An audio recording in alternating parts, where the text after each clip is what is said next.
phrase which has become a symbol of British success in battle. It is the foundation upon which has been built the landings in North Africa, in Sicily, and in Italy. It is the workshop in which is being forged the weapon which will soon pierce the western defenses of Hitler's Europe.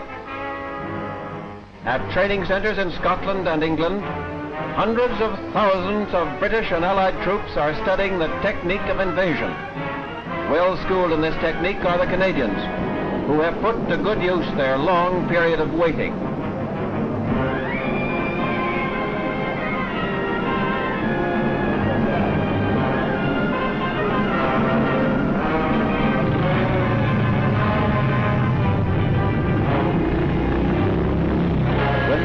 Division went into Sicily with the 8th Army, it was the thoroughness of their training in combined ops that made possible the smooth, efficient landings and the swift advance inland.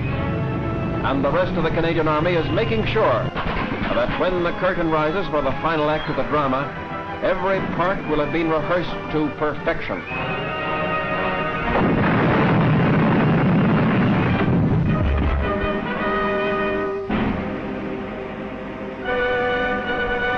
There was excitement and suspense in the air when thousands of British and Canadian troops moved to embarkation ports on the coast. It really looked as though this was the day they'd all been waiting for. But it was another exercise, this time the biggest yet. Men, tanks, guns, and vehicles of all descriptions moved to the concentration areas in steady streams and boarded the waiting landing craft. Then a great armada of troop ships and landing craft with a powerful naval escort sailed out into the channel towards the French coast in the most ambitious and dangerous amphibious exercise ever attempted. The motley fleet sailed to a point only a few miles from France, within easy reach of the German coastal batteries, but not a shot was fired. Although it was just an exercise to the surface forces, to the Allied air forces, it was a major operation, and German bases throughout France were severely battered. And though the ships returned to England, the exercise proved many things, of which the chief one is, it can be done.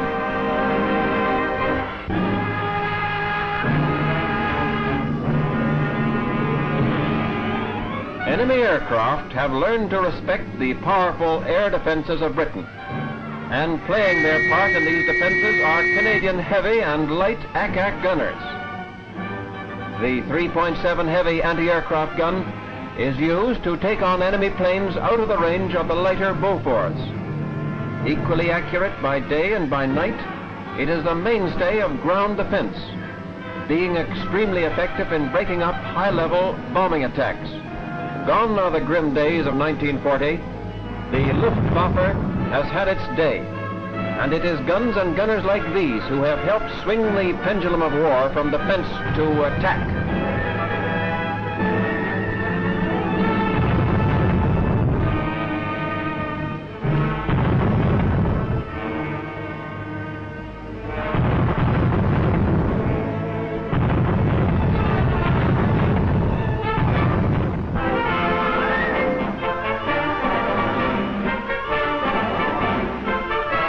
Field Marshal Lord Wavell, Viceroy Designate of India, started his military career in the Black Watch.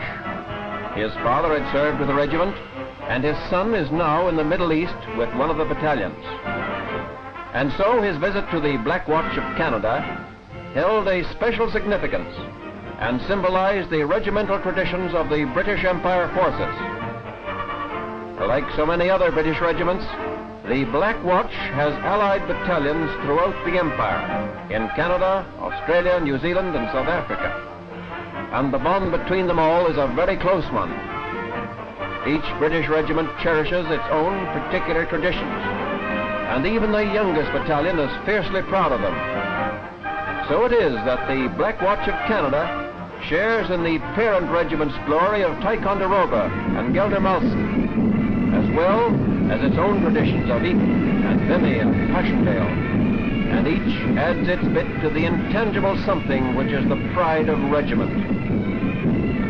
The Canadians were proud indeed to march past their distinguished guest, for this was Wavell of Cyrenaica.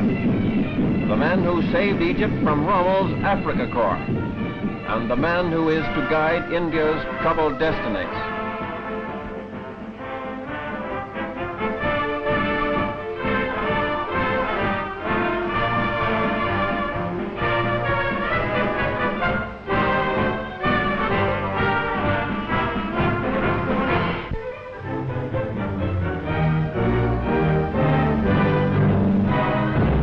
Recently released by the censors are pictures of the great new tank landing ships used in the Sicily and Italy landings. These are truly remarkable ships. Their bows fold outwards, and tanks, guns, carriers, and vehicles of all sorts can drive down a ramp to the shore. They are so designed that they can sail right into shallow water and come to rest on the beach. And yet they are so seaworthy that many of them went direct from England to Sicily.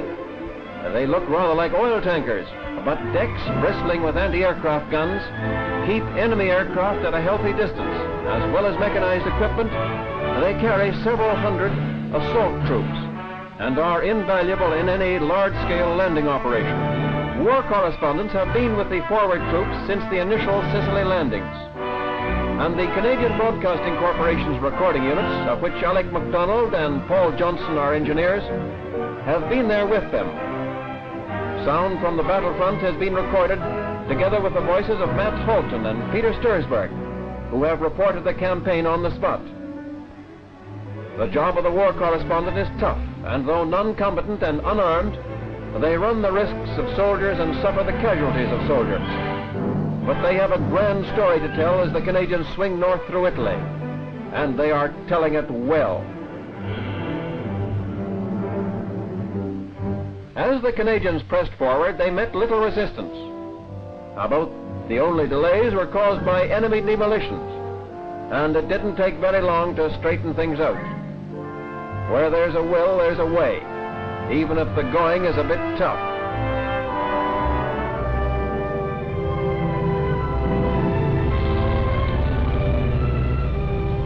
As in Sicily, mule trains played an important part in getting up supplies.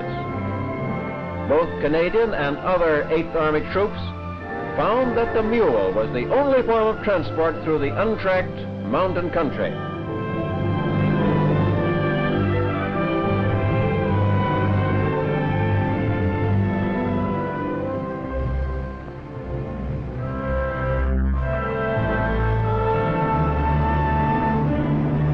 Past German graves, the great chase went on. Past shattered German equipment. At Salerno, the 5th Army was in trouble, and Montgomery's men were needed. There was no time to be tired in these hectic days. Along dusty, snaky roads, the tireless Canadians pushed their way. 400 miles from the landing beaches on the Straits of Messina. History was being made, but no one had time to realize the fact. And as village after village was occupied by the advancing army, Canadians were proud of their destiny, proud that they were in the vanguard of the avenging hosts that had breached the walls of Hitler's fortress, and proud that they had a part in the freeing of the enslaved peoples of Europe.